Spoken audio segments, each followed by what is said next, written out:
Welcome back, everybody. We're here with JoJo Pion for a VOD review of that game. So first of all, congratulations. How did you feel about that last game? I mean, it was kind of a robbery. We shouldn't have won that game, but I mean, we'll take it. So there's no way we should have won that after what happened. Yeah. There was a lot to talk about, obviously, so I'm sure I don't envy you guys in the back in terms of like going through it. So I want to start with what really was Team Liquid messing up, right? Yeah. And you guys, so in this specific play, 37 minutes into the game, Team Liquid has 2 inhibs, and they're just walking at your base. What is your thought process in this moment? You and the team, like, what are you guys talking about? I mean, before Caitlyn flashed, I thought the game was pretty much over if they played well, but after Caitlyn used flash, Yeah. Caitlyn kept walking up like the whole game, and he was kind of, what is it like? He was Like kind of egoing? cocky. Okay, yeah. So we're saying if Caitlyn walked up too much, then we can maybe look since he has no flash with Maokai R, and we just engage on them. How do you That's think what they happened. should? How do you think they should play this out? I think Gnar should be pressuring, go back, like 15 seconds. Yeah. or before the fight started. Like this. I think their setup is fine right now, but I think they should clear these pinks that we have. Yeah. It's pretty hard since I'm poking them, but Gnar just goes mid and pressures, and he can look for flank once he has Mega Gnar. But Caitlyn should not walk up, obviously, until then, so Okay. I think if Caitlyn doesn't walk up, it's pretty hard for us, so. That makes sense. So just like, a lot of it is just specifically you think Summit should just be on side, continually pressuring. Yeah, I mean, the bot wave is gonna come in too, so if they wait a bit, then we're gonna be fucked. Yes. We're gonna have to catch the minions in base. They're gonna take our turret. I don't know what we can do, but we just hope that they would walk up before the minions come and that they'll run it down, which they did. So, yeah, I guess we're thankful. Sweet. Look, I didn't prepare too much on this part of the game because it can get hectic. Do you guys have any questions around it before I move on to the big point? Dude, it happens so many times where they'd get Baron and then they'd 4-1 and you'd just get a fight. Yeah. Like, Yeah. And I actually like what you said there because so many times people criticize teams for like, why don't you just try and fight? Because like sometimes if trying to fight would be too forced, but Raz, can you go to 26-30? Absolutely. Yeah, and basically just play it like pretty quick. And then JoJo, my question for you is just go like 8x Raz Yep. because they're gonna get the Baron. And my question to you, JoJo, is like, what are you guys saying when they have Baron? How are you planning on defending this push? I don't even remember, to be honest. This game was a blur. It's too long, but I think we're saying we have. Yeah, they go so far up. I can't remember what we're saying, but I don't know. They just ran it down. I really can't remember the comms, but we're just saying we're gonna try looking for a fight if they walk up with Maokai flank with R probably, and we'll look for poke. And since Gnar's bot Sphere can come and look for a flank too, so that's probably what we were saying. Yeah. I can't remember, so. All right, let me hopefully go to a point in which you do remember, which is just like, you're playing Jace. Now, you played against Jace before when you were playing Tristana. In this game, there's a lot of threats. Walk me through like what you're afraid of when it comes to picking Jace in this game, because there's J4, Azir, stuff like that. I think they played against me really well, actually, because a lot of the times Azir and Lux is not showing. Yes. While they're just pushing mid, and if I poke the Caitlyn, it doesn't really matter, he has Bloodthirster, so he can just heal it up. So I think it's pretty good what they did, because usually a lot of teams will just let me poke them for free. Yes. At least mid-game on the Lux or the jungler or the mid, but they weren't showing a lot, so it was pretty hard for us to play too, since we don't know where they are. Yeah. They have pretty hard engage, so. Let me show you a point in this game, 7:30. This is going way back, and it's mostly just like tips and tricks on the ideas of tracking jungle, because this is after a fight that you end up having around Drake. Let me quickly get to you. Boom. You end up warding Raptors, right? Yeah. Now, is your thought process just trying to track where Pyosik is on your base coming back? Yeah, I mean, basically, we're just gonna see when he takes Raptors, and we're gonna know where he is. We're gonna have an idea, at least, when he takes it and where he's pathing to, so that's basically why I worded it, yeah. Perfect, and you see him up here, and so, because coming into this game, I'm thinking, oh, TL is just literally trying to get Azir second to J4 or vice versa, right, to try and pick you. So this is your thought process that you're gonna get targeted? Yeah, I mean, I knew that I was looking gonna get targeted, but I think I could have died here. But Yeah. I had a feeling that I can try baiting it, but I don't know, I think it was too risky. I feel like I should have died. Because it was really close. In fact, less as close to... Yeah, it was too close. Woo. Oh. Like, I feel like I shouldn't be doing this, but I don't know. I was kind of disrespecting them too hard. So like that was something that I had noticed that was interesting, even though yes, you can critique like how close to the edge you were playing. Like you had warded his Raptors in 2 minutes. Way earlier on in the game, you had warded like Pixel Bush next towards a river, so you were trying to get around Pyosik. And the positive is that you never really had to deal with him early on in the game. That you had actually got past the early laning phase. So that was a positive thing. Another thing, speaking of fears, is just mostly like positioning in team fights. So I want to just pick your mind 19 minutes and 30 seconds into the game, and we just talk ideals here. Because at this point in the game, your team has a lot of great control. In fact, Inspired is just littering every bush with just his saplings. And ideally, as a Jace, where do you see yourself positioning? Like, they're the ones walking into you. I mean, I messed up here for sure. I should be on the mid wave and not where, oh fuck. I should be like here, and I shouldn't be here at the beginning because they can easily trap me here and hard engage on me. Yes. So I should have been here earlier, but now it's kind of hard for me to connect there. So I can still walk around. I kind of mess up the marker, but I can walk around like this and then look to poke here. But yeah, I think that's what we should do. That makes sense. You think that you should be the one on mid wave and not FBI? I think it depends on what they do. It depends how many people they're showing mid to. And I think if they show too many mid and we're mid, then we can look for Maokai R2 and we can both be mid. It depends what they do, honestly, but. Okay, that makes sense. Because I just wanted to see into your mind of like how you want to be positioning, poking on sides, and then, yeah. Like, I mean, I was here because I thought I can also look for an angle on their backline. Since if Kaylin walks up and I poke her, it doesn't really matter, but they can also hard engage on me too, so. Okay, and the last point, and this is just 21 minutes in, I think a lot of people talk about just like how you play on side lanes. This one, I just want to know what you're, because I found this surprising. So let's just do Fog, right? You push out this side wave, you see Azir top side. Yeah, I mean, we set that Fear has TP, so I can start a fight bot. They don't know where Maokai and Karma is too. Yes. So if I push bot and I start a fight, we thought it could be good with Fear TPing, but I think Fear couldn't TP on the wave, so the wave was gone, so you have to TP far away from me. Oh. Like, the wave was not, and I didn't have a ward. Actually, I had a pink, so I could have pinked, actually. It's probably good, so. So you anticipated this, because for me, I was like, I would believe that Jarvan is topside with Azir. No, I mean, we knew that they were going to be bot side, and we wanted to start a fight, but I should just ward, and I think this fight is much better. Okay, at least that was our idea. Yeah. Okay, so I guess since this is like the end of the segment, mostly just questioning like how'd you feel about your performance in the game and the team's performance overall? Honestly, I think TL did play better than us after, what they did. Before what they did, I mean. After that, they just, I don't know, they lost their minds. But before that, they were playing pretty well. So I'm not too surprised, honestly, like even with their score.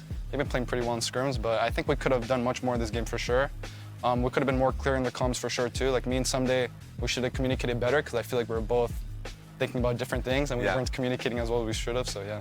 Thanks a lot. I really appreciate it. We got to learn, kind of like the hectic process of being able to punish mistakes later on in the game. We got to learn your thought process in like playing in a mobile like champ and how you guys want to position in early game and in team fights later on.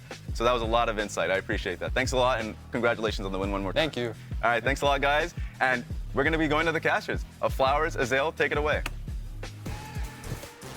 Thank you, Raz. Thank you, JoJo. Welcome back, everybody. It's time for game number 2 after game number 1 was very, very interesting. It was a banger. Yeah. Bangers every day. Coming up next, we got Immortals going up against Cloud9. At the very start of the split, Cloud9 was up there in the conversation with FlyQuest for which team's at the top. FlyQuest has clearly emerged as the #1 squad, but Cloud9 is definitively also one of the others up there around that A tier compared to the S that is FlyQuest.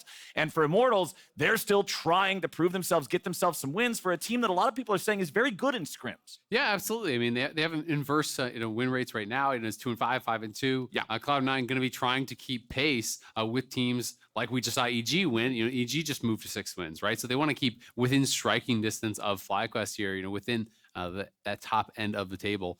And Immortals, I think they have shown, some bright spots for sure. Yeah. But they've definitely been struggling, I think, to find their kind of consistency and to find, I think, the clear way that they want to play the game, right? There's some different ideas, it feels like, that they have about how to actually approach the game. So I'm going to be interested to see if they can kind of really develop that and develop a style that they want to consistently go to. Because, for me, I think they've just looked better when they just unleashed Kenvi. This is a guy who made his name playing carries, right? That is how he got into 100 Thieves Academy, how he got into 100 Thieves Amateur.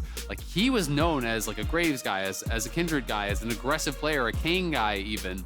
And when you're actually taking that sort of a player and then you're just putting him on tanks and whatnot and having him play a supportive style, I think you're kind of hamstringing him and you're really limiting a lot of his uniqueness and his strengths. So I would like to see them play towards that. It feels like those are the only games that they're really winning are the ones where Kenvi is actually on carries.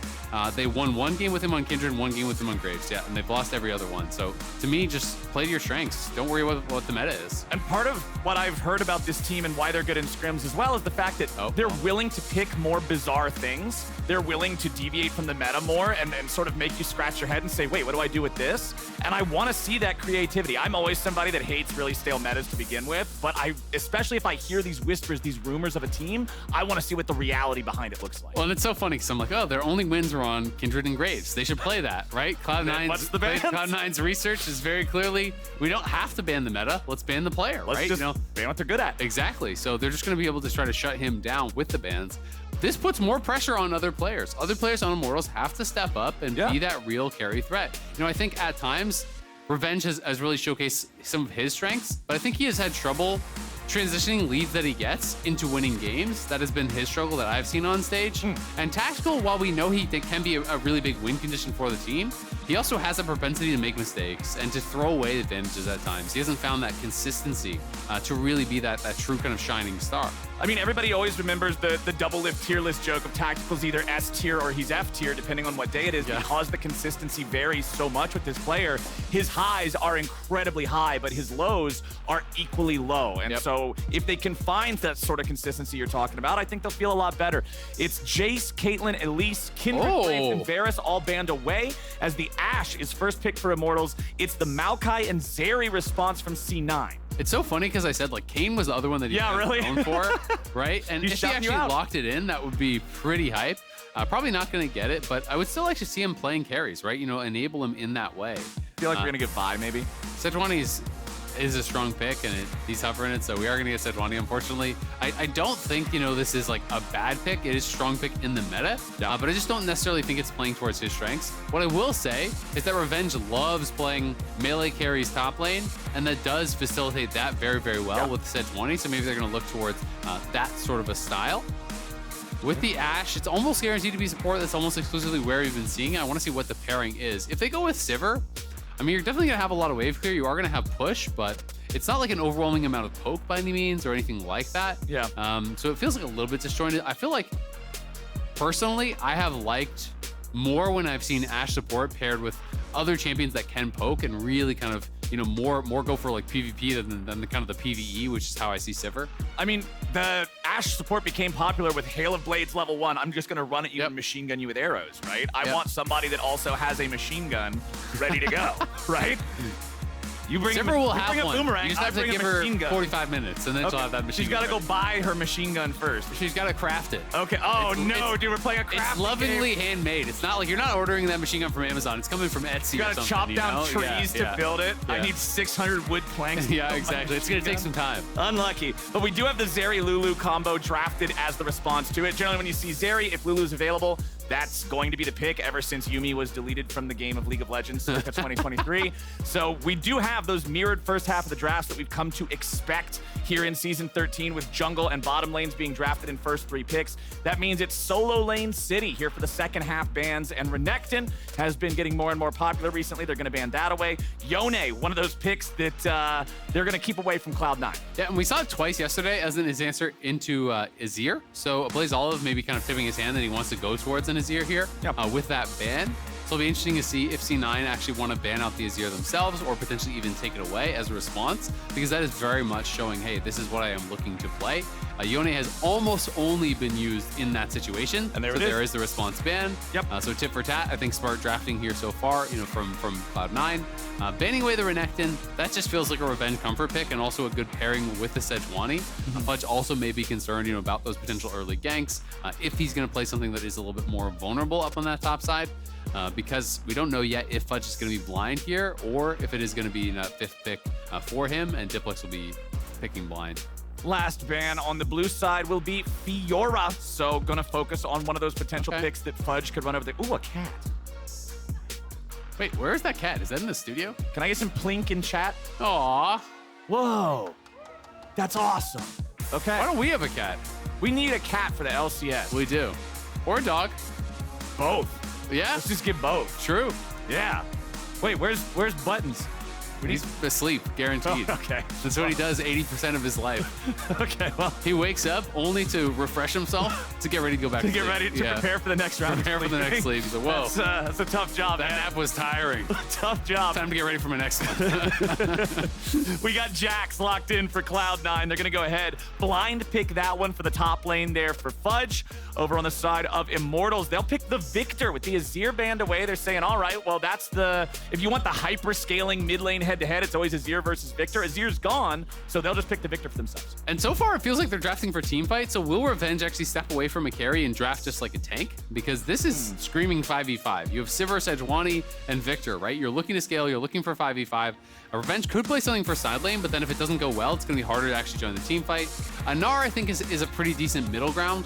You know, it's not something that is like a monster in the team fight by any means. It's still winless, by the way. We actually decided that. First win for Jace. Congratulations, Jace. We never celebrated that. And it's also technically still keeping NA Jace at 0% win because NA Jace is a top laner and that Jace was Oh, that was a mid laner. So there you yeah, go. we actually managed So to find both of them still suck. Still 0. That's perfect. Yup, we're in there, baby.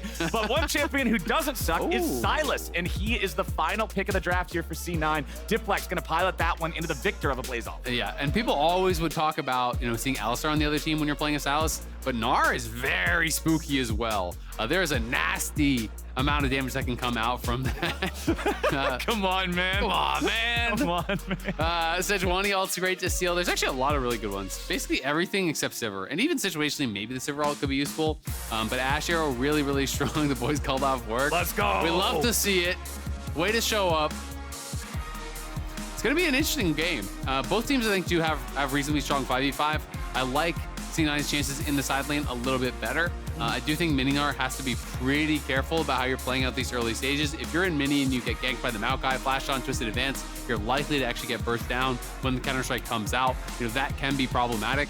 I also want to see how Fudge actually does elect to play this matchup because some Jaxes will play this hyper aggressive. They'll even go towards drafts and they'll actually even like start things like Leap Strike and they'll just jump on you at level 1 and they'll just keep going on you over and over and over because Gnar famously really weak in those early stages of the game, can really be taken advantage of.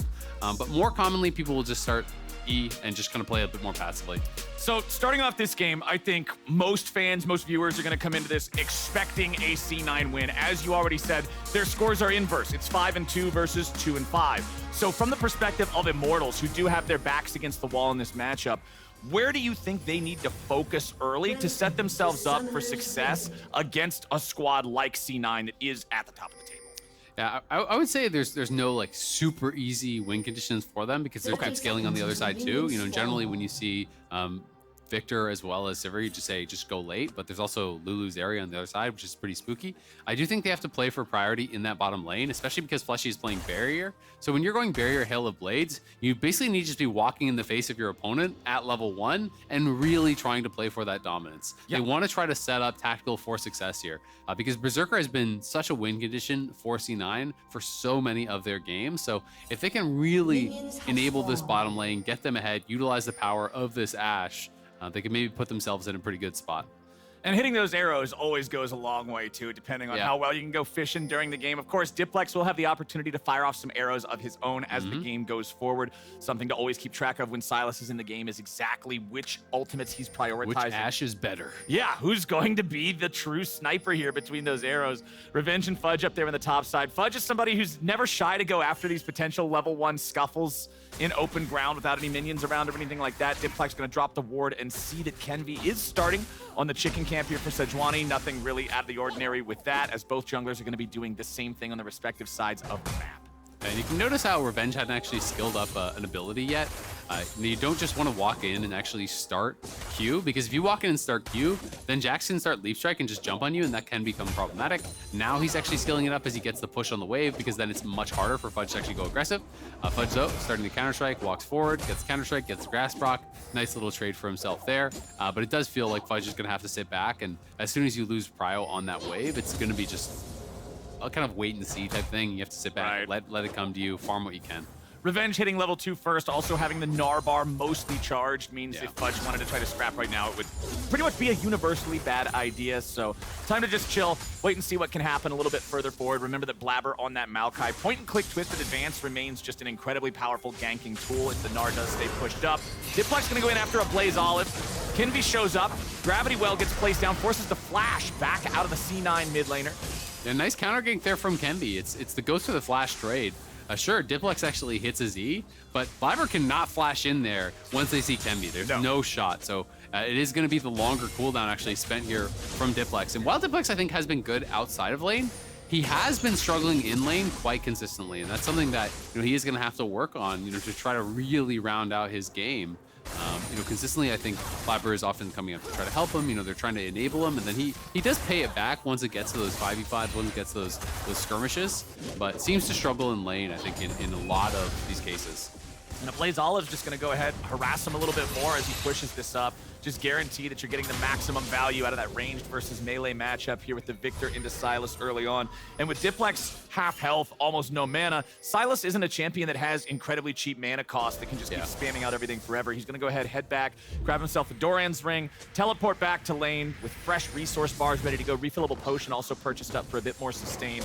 Blaber still hanging around mid lane here, walks forward, drops another ward next to the chicken pit. Meanwhile, bottom side, Fleshy getting run down here by Berserker and Zven. Berserker flashes, it'll be traded for the barrier of Fleshy. So overall, better summoner spell trade for Immortals, but Fleshy is so weak, he has to go back to base, he has to go back to the fountain and heal. So Berserker and Zven are gonna maintain control over the bottom. Yeah, he will be back to base, and it's not even just the length of the summoner though, it's the fact that it's Berserker's flash. That is actually, much more concerning. He is more susceptible to the ganks. Of course, he does still have cleanse, but could be pretty dicey. And they're going to look for Ablazeolive. Diplex goes in, flash into the twisted advance, Bramble smash for the first blood. But Blaber will die in response as the gravity well from Ablazeolive's Viktor locks Blaber down long enough for Kenvi to sweep in and the turret to do most of the work. And Diplex actually be careful now because he could potentially get killed off there by Kenvi, but his wave is screwed. Like, look how many more red minions there are. So he can't actually fully leave. All those range minions will hard push into his opponent, so he wants to bounce that. But Fleshy is around, and so is Kenvi. At the very least, he will reset it. Fleshy can maybe grab a little bit of this experience, so not too bad.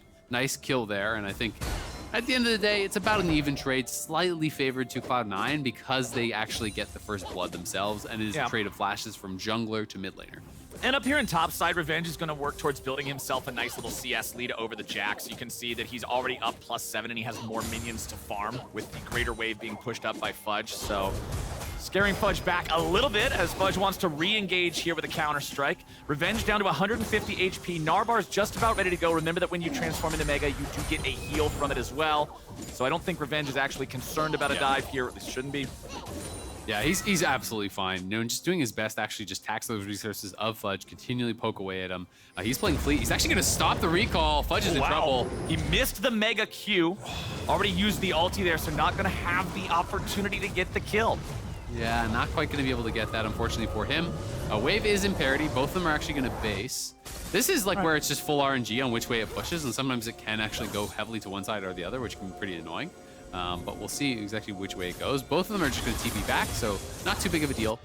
Better buy, of course, there for Revenge. He did have more gold when he went back. He's got the tabbies. Move speed so big in these types of matchups. Oh, yeah. Being able to kite somebody out or being able to run somebody down that's trying to kite you determines so much of the damage, right? And especially with Gnar, because the way that your pattern works against these melee champions is they go in on you, they use their upfront burst, and then you have to chase them down, actually kite them. Ablazeolive in some trouble, should be able to block it out, but it's all about the return damage after the initial trade. Jax jumps forward with Counter-Strike, you're stunned up, you take that chunk, you kind of take the L, and then you try to use your move speed with hyper proc and everything to chase him down and really punish him on the exit from that trade.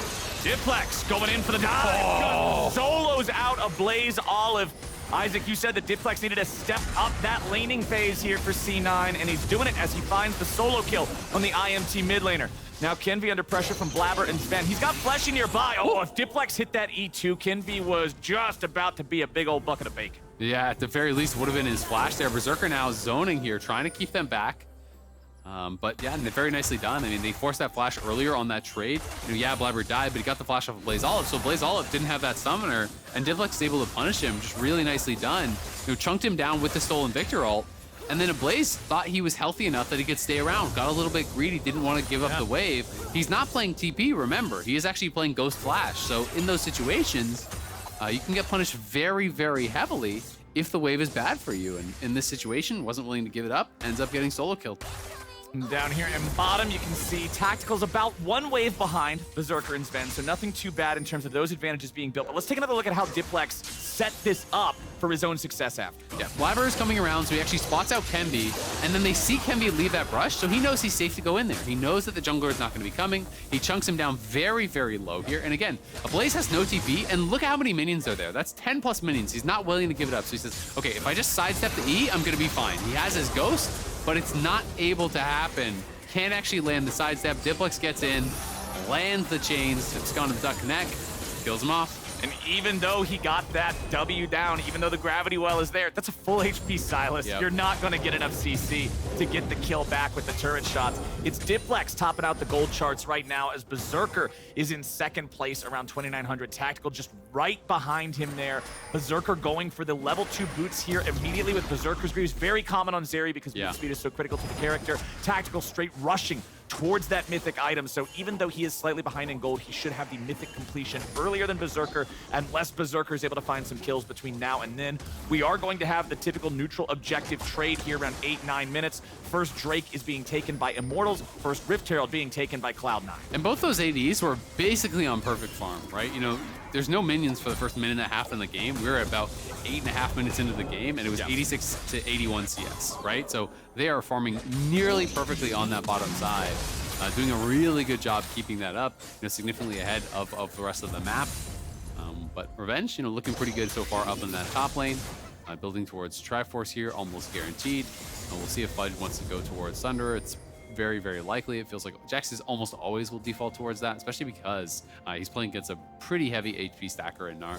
Right, yeah, the Gnar is going to get tanky. Sejuani's going to be tanky, and you're going to have to deal with her sometimes too. Divine Sunder is going to feel pretty good in those types of situations, but Revenge versus Fudge, still very close. Fudge always getting aggressive whenever he can. It's like you say, if you're taking the grasp on this Jax, you want to play aggressively in the lane. You want to be able to trade back and forth with this guy, leap in every chance you get, and that's exactly how Fudge is going to do it. Revenge slamming him back into the wall, goes for the wallop, but Blaber is here to shadow his laner, make sure this can get shoved up, try to get him back. If that arrow would have hit, Revenge would have been able to find a kill there. I'm almost certain of it, but Fudge can walk it off. But now, they're ready to try to turn it around back onto Revenge, who ends up having to spend his flash there.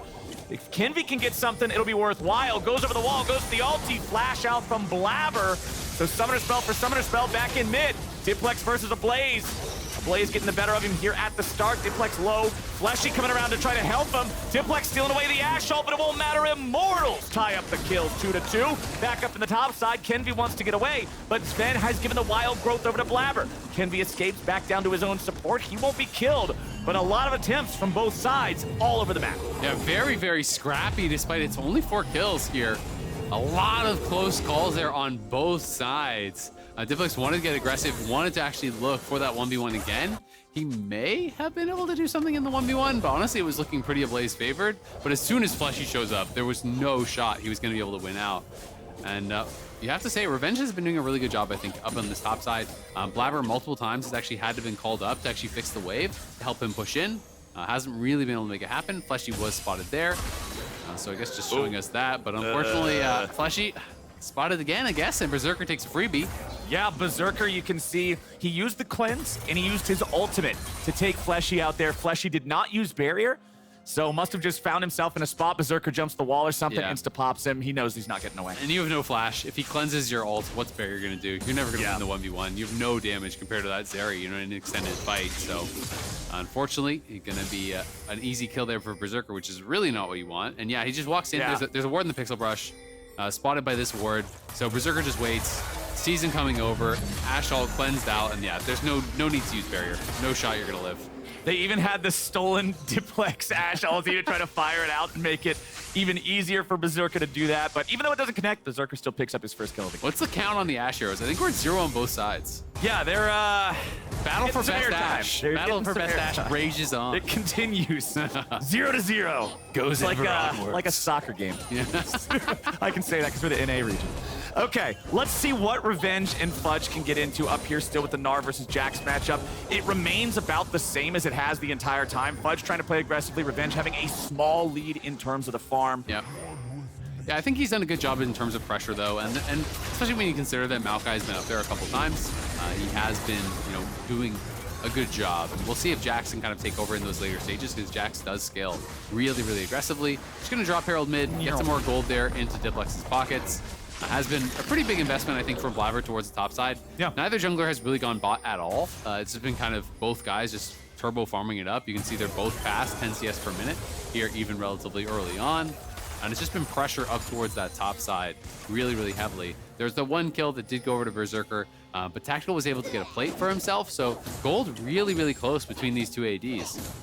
Very, very important for Immortals if they want to be able to keep up with Cloud9 once we get into the mid-game. First Drake of the game did go Immortals' way. Remember, we had that handshake on neutral objectives with Cloud9 taking that first Herald. 45 seconds from now, our second Drake is going to spawn, and it's going to be right around the time that plates fall, and more importantly, that teleports become unleashed. So we could see some sort of a bait into a setup if the teams want to fight around that Drake.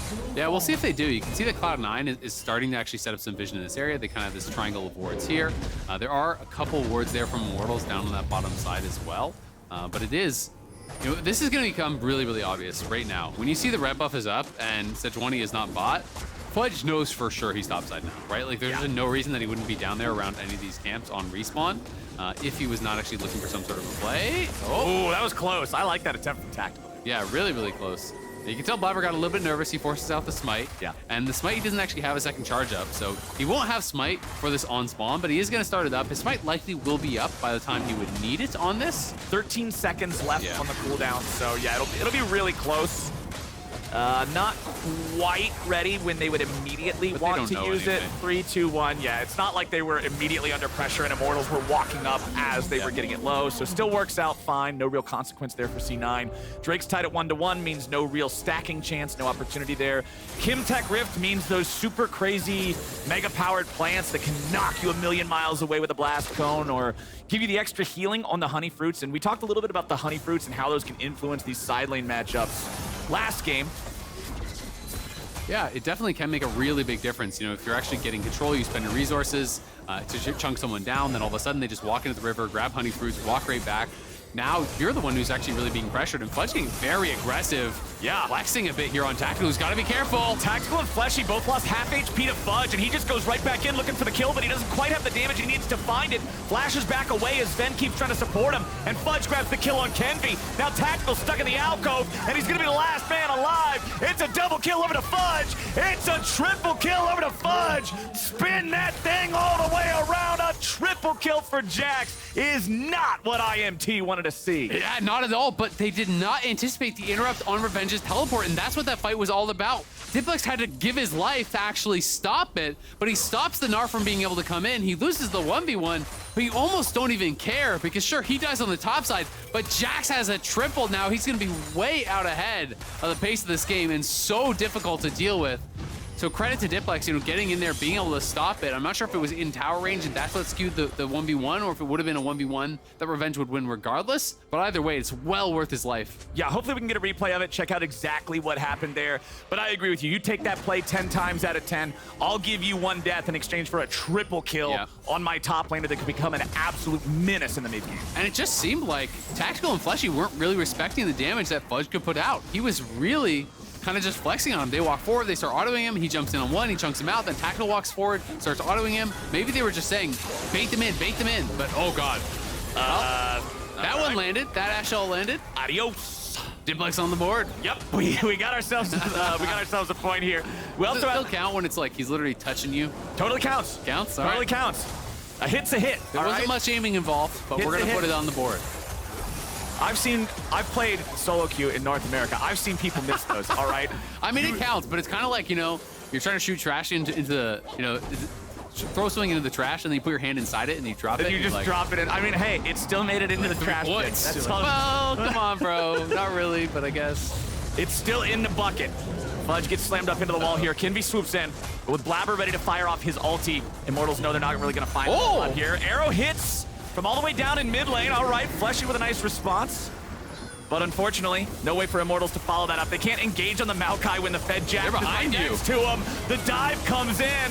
C9 brought everybody to the party, and they're still ready to keep on going. First turret falls. Blaber wants to stick onto Fleshy there, but he doesn't have the mana to keep the chase going. Fudge and Zven can still hang around long enough to try to push this up a little bit further. Maybe get a second charge. One onto the tier 2, try to get this lead even further ahead. Already 3.4 thousand gold ahead of Immortals. And the charge collides. Berserker and Fudge just gonna go in, finish off this tier 2. That's a massive amount of money, up to 4.3 thousand gold ahead at 18 minutes. Yeah. Shelly, 6 HP left, but gets the job done. She did her job, and she did it with honor. Yep. Well done, Shelly.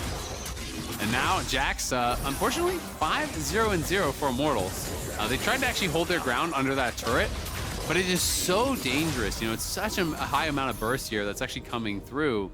And Revenge was mini. He didn't really have much of a rage bar to actually speak of. Yeah. They just jump straight on him. They immediately get that kill. And then Sejuani's never going to be able to finish anyone off by herself. So it becomes very, very difficult for them to actually fight back from that situation. I just feel like as soon as they knew Zven and Berserker were heading up there and they're trying to hold their ground on that tower, it's just so risky. Like maybe if Tactical and Fleshy got there a little bit earlier, they could have turned it around, but just didn't happen. No, Blaber's gonna go down here into bottom lane once more, using the sweeper to get rid of any of the vision that might be in his way. And continuing to look for opportunities to get Fudge further ahead. Diplex versus Ablazeolive up here in the top lane. Diplex already using that stolen ulti. Ablaze feeling confident to run after him now with that taken care of. Uses the ulti himself. Chaos Storm will tick away onto Diplex's health bar, but unfortunately, just getting hit by both parts of the queue chunks Ablazeolive right back with the same amount of strength. He has Kenvi nearby, so they should be able to still take the tier 1. And that will try to bring the game back a little bit closer, but for everything they take, Cloud9's looking for something else on the other side of the map. Blaber fires off the Maokai ult. Yes, it will connect onto Revenge, but it connects too late. He's too far behind his own lines. They don't want to pursue this and overcommit. Instead, they'll fall back to the tier 2, work to take that one out. Zven flashing away from the arrow of Fleshy. Minions will do enough damage to take down that tier 2. It is a 5-2 turret count for that 6,000 gold lead of Cloud9. Yeah, the gold lead is just enormous now, and despite the good laning from Revenge earlier on in those 1v1s, you know, Fudge gets ahead through the team fights and really good coordination from C9. You know, Blaber was always there helping him out when he needed his lane to be fixed, and then gets that triple kill down on bot side, gets 2 kills when they look for those dives on top side. Now you can't even approach this guy. He's basically a full item ahead of the Gnar. Oh yeah. After all of this, and it becomes so difficult then to actually deal with him. It's going to be really difficult. Frozen Heart too, giving him the extra ability haste as well as the armor that protects him against everybody not named Viktor, because it's Warmog Sejuani. She does no damage whatsoever. And one of the nice things when you are actually going for these Frozen Heart builds is it's a lot easier to tower dive because you actually have some armor, so you're much more resistant to the turret. You can kind of shrug off a lot more of that. You obviously get bonus resistances as well when you use the ultimate on those on enemies, so going to be very difficult to actually chunk him down. And I just said difficult so many times, and now I'm just like, why am I saying difficult? It's going to be difficult to stop saying difficult here. Yeah. But I'm going to work on it. You know, sometimes talking's difficult. It is. It can be. It can be tough. Oh, see, I use it different. Yeah, there we go. There we go. Rather challenging, one might say. Yeah. We've got Cloud9 in a position that is anything but challenging right now. They're in total control of Summoner's Rift. Fudge has no fear whatsoever of anyone. The cooldowns on the abilities get pretty low as that ability haste gets stacked. It's why I wanted to bring up the point about the Frozen Heart. By the time he ends the counter-strike, it's only 5 seconds away from happening again. Revenge can't do anything about this. It is completely out of control in the side lane. Meanwhile, the rest of his team is up overtaking Baron, and he's just going to continue pressuring the bottom lane tier 3. He is TP, so they can't even do anything. If you walk up, you're going to get TP flanked, guaranteed, and you'll just die. So checkmate pretty much in this situation here. Yeah. Immortals not going to be able to answer bot, not going to be able to answer Baron. They're going to try to run down here and see if they can catch Fudge, but yeah, they want to dogpile him. They realize that's about the only chance they have. Tactical pops the Sivir ulti there. With Kenvi providing the CC, Fudge is going to have... Nope. Wait, hold on. Fudge might just be able to... Never mind. it's close. Never mind. There's I thought almost for no a second cooldown. he was going to try to get all the way away, but then he just went back in instead, tried to fight it out. Yeah, he didn't have the leap strike. Yeah. I think what he was hoping is that he could turn, threaten them for a split second, and his leap strike would have been back up again. He'd just use it on his pink ward, Psych and then him out. leap strike to the Lulu, right? Right, okay, And then yeah. get out that way. I think that was the thought process. Because leap strike is a comically low cooldown at this point in the game when you have all of that CDR. So he was probably like a second, maybe 2 seconds away from having the Q back up. And then if he gets over the wall onto Lulu, maybe he's actually out of there. So they do lose the 1 kill. There's no Baron onto the Jax. Sucks, but who cares? At the end of the day, you're 7K up. You're looking really, really good in this game. And Immortals' only real chance, I feel like, is kind of overloading one part of the map and trying to really punish someone who's overextending. So maybe you send 3 for Jax, you get a quick kill there. That buys you some time to then find another in. Because at this point, even the Zeri, who has kind of just been quietly farming away, is going to be really difficult to deal with. 254 CS, we're not even at 23 minutes, and he's got a Lulu behind him. So it's going to be tough to actually get in on him and do anything about it. Also, an interesting mythic purchase here from Blaber. He went with the Even Shroud. So it's kind of the support engage one, which is amped damage. 10% increased damage for 5 seconds after you CC or immobilize. I think is it just immobilizes? Yeah, so it's any immobilize. So your root, you knock them up with your Q or anything like that, your ulti. So it's going to be even more burst damage. And he's just really facilitating his carries. He knows this game is not about him. Well, we've got the teleport showing up down here in bottom lane for Fudge, who will lead the charge. And there's the follow-up from Blaber for some of the CC out of the Maokai ulti. Fudge dropping the counter-strike on top of everybody, but he will be killed. Immortals are able to fall back and focus fire the Fed player on C9 and take him out. C9 still managing to achieve the force down on both the tier 3 turret as well as the inhibitor here in the bottom lane. Berserker is still alive. Zeri time! Can the Zeri find the kill? Yes, he flashes forward into the ulti. He goes on the killing spree, and he needs a little bit more. He should be able to get just that. He'll pick up 2 and send the remaining 3 back into the fountain to try to heal. Unfortunately for C9, the other waves are nowhere nearby. They can't push this forward into any other leads, and now they're going to recall. Yeah, they're going to recall, spend up that gold.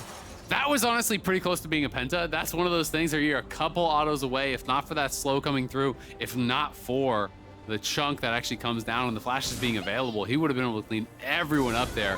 That got really scary. But Fudge, just simply put, I think was overconfident in this situation. He's feeling himself. He has 3 items. The enemy top laner is only on 1. I think going forward here is totally fine, but then going forward again becomes a little bit much because you look how far he's separated from Berserker. If Berserker is there already autoing, but Berserker is a full screen away. He's not even able to actually hit during that entire time that Fudge is actually segmented off. So when you get that far away from your backline, where their backline can hit you, but your backline cannot hit them, that is almost always going to be a bad fight, and that's what happened there. C9, though, threatening an all-in here again. They're only going to find the very end of the CC for the Maokai ulti, so C9 just does not quite have the gap closed to get on top of him in time. Really like the Shirelias from Zven's Lulu to go along when you have a Maokai on your team, because it gives everybody the ability to follow in as the cavalry charge behind those roots, get that follow-up. Unfortunately, wasn't enough right in this situation, but the 3rd Drake of the game for C9 is alive. They'll pick this one up, no contest. Immortals are at the point where they need a Cloud9 mistake. This game is so far out of their control now, with Soul Point being Cloud9's situation on the Drakes, with the bottom lane inhibitor already being destroyed. They need some sort of a mistake to punish, and we'll have to see if Cloud9 gives it to him. I mean, Fudge is still playing very aggressively here in the bottom lane on this Jax. But he's got a lot of wards, right? Yeah. There's a ward right here that was covering him. There's a ward right here that was covering him. So even though this ward around that area got swept out, doesn't really matter. He has full information pretty much, or at least close enough to full that he's going to be safe. And Jax, unlike things like Fiora, you really can start to be a beast in those team fights. You kind of just need CDR. Once you get the levels under your belt, once you get the CDR under your belt, and he's an enormous amount as you're highlighting, it's very difficult to actually get away from this guy, because in the early levels, he leap strikes on you, you dash away, or you flash away, and he's kind of just stuck, right? At this point in the game, he's just jumping forward on you constantly here. It's a 3-second cooldown on leap strike. You're not getting away from this guy whatsoever. That's a little oppressive. Immortals being forced back from the tier 3 turret here in the top lane now. Fudge stays on the front line. The counter-strike expires. He has to get back away. He barely survives it, as Diplex is going to be focused next. C9, they committed. They got the tier 3 turret, but it cost them a lot in terms of their health bar, so they have to disengage. And it is worth mentioning that there's no true frontliner here on the C9 side. Blaber went Demonic Embrace into Even Shroud. He's going for a Redemption 3rd. He's not a full tank. No. Jax is a tanky build, but this is not a Scion by any means. He's got a Shojin, and a Sunderer. Sure, he has a Frozen Heart. Sure, he has a little bit of MR, but they have no real tank. So Sivir Viktor are always going to be threatened, right? And when Death Gap is actually completed here, when the 3rd item is completed for Tactical as well, which is going to be an LDR, they are going to have a significant amount of damage here that they can actually put in on these frontliners. So Fudge still has to play these lanes out well, still has to play out these team fights very, very well, because if he does make mistakes and missteps, you're going to get burst down. Well, Fudge and Berserker will take away the enemy blue. Why not give a little bit more ability haste to the Jax? Get that leap strike down to a 2.8-second cooldown or whatever it would end up after that. Baron spawning here in 10 seconds. Cloud9 have control over the map. You would expect them to have priority over this pit. Kenvi's going to find Fudge face-checking the brush, and there's not a lot he can do about it. Has to Arctic Assault back over the wall. Revenge is still in the bottom lane right now. He does have the ability to TP in if he needs to. Diplex using his teleport on a ward behind Immortals, seeing if there was an opportunity to flank, but Immortals are staying grouped up to the right of that location. So now that just means C9 will move into the Baron pit, move into the topside river, and force a response from IMT. Yeah, they're trying to get the TP at the very least from Revenge. Revenge is trying to prep his Mega Gnar, and now he's going to TP in.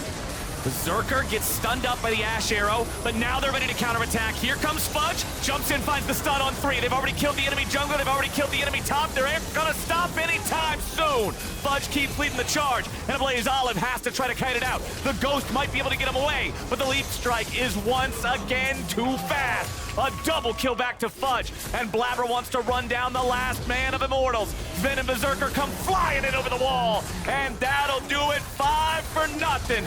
17-5 overall. The second triple of the game for Fudge, and C9 will walk it in. Cloud9, a really strong showing here today. Blaber, I think, played a near-perfect game, setting up his lane for success, really enabling Fudge to get through those difficult early levels, and then Fudge just started to take over, winning those team fights, getting himself ahead, and really becoming unstoppable. C9 bottom lane duo also both remaining deathless by the end of this one. You talked about the quiet scaling of the Zeri, and then just being able to pop off in the team fights, supply the DPS.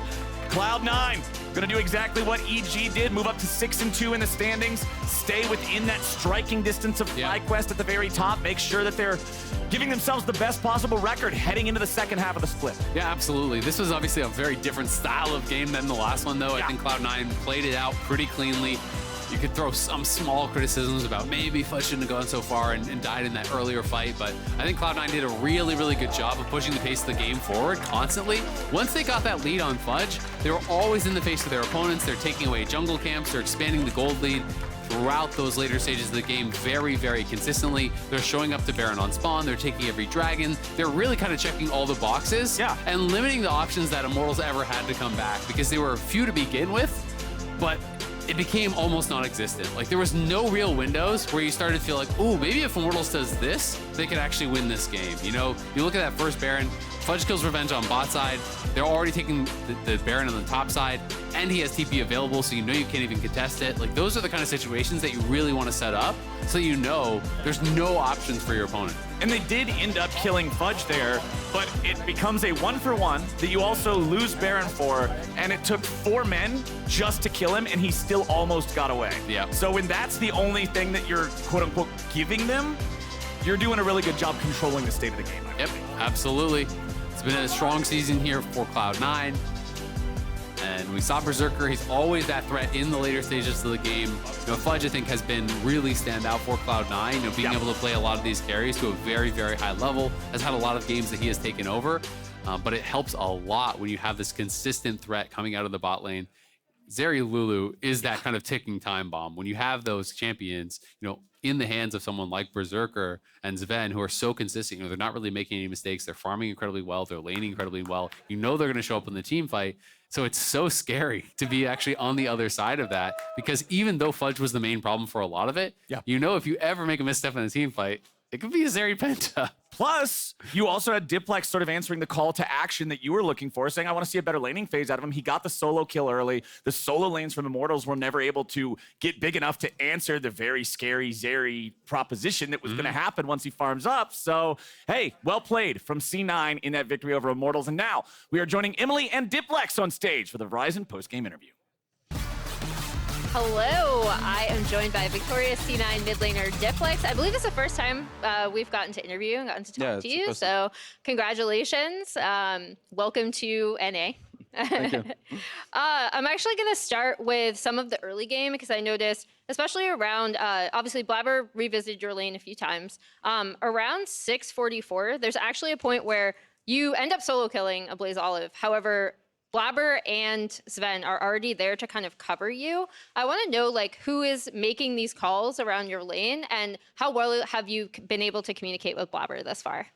I mean, this play happened because I was like poking him with Viktor ult. Like I saw his ult and he got chunked. And after I got like the chunk on him, I was like screaming dive mid because the mid lane wave was also like so huge.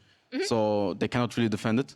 Even if Sejuani is there, they just get double dived. So I was like screaming come mid lane and they were like, okay, coming mid lane. So yeah, I guess. All right, cool. I mean, just generally, how has it been kind of fitting on the team? Because I feel like in this game specifically, but also in a few of your more recent games, you do seem to be a lot more comfortable communicating with Blaber, communicating plays like, for example, stopping TP right before the Fudge triple kill, I believe. So how has that been kind of meshing on the team? I think it's going pretty well. Like the TP cancel on top lane was like, I thought I actually one-shot him, but apparently I don't, so it looked a bit troll. But I ended up canceling his TP, right? So setting up Fudge for success. So. All right, awesome. Generally, I talked to a lot of people who watched you in your LFL days, and there was always this kind of sense that, you know, like you had a really, really great start, but there was this untapped potential. And I know in coming to C9, one of the things that they said is that they felt like they had the system and the players to kind of really help you succeed. Do you agree? And how has it been going just with C9 overall? I think it's going pretty well. Like C9 has like a good idea how they want to play the game, and I just give like my information and my team fighting kind of, and it kind of works out well, I think. What do you think the role of mid has kind of evolved into in such a bot-focused meta? I think mid lane right now is like either you pick like push, or you pick push, or you pick fighting. Like one of those two. In this game, Viktor is like push, so I have to pick like kind of something to fight with. Otherwise, we cannot really win, I think. So for me, yeah, kind of just push or fighting right now. Cool. And then finally, I have to ask, just because there's been so much community sentiment about it, you know what's coming. You've leaned into it yourself. Just how much do you think you look like former C9 AD carry Sneaky? I mean, before the haircut, there were like some similarities, I think, but now I have like a different haircut, so Okay. it's not that close anymore, I think. All right. So you're separating yourself now with the haircut. I think so. All right, awesome. Thank you so much for joining me, Thank you. man. On the other side of this, we have CLG 100 Thieves with special guest Courage coming in to cast our third game.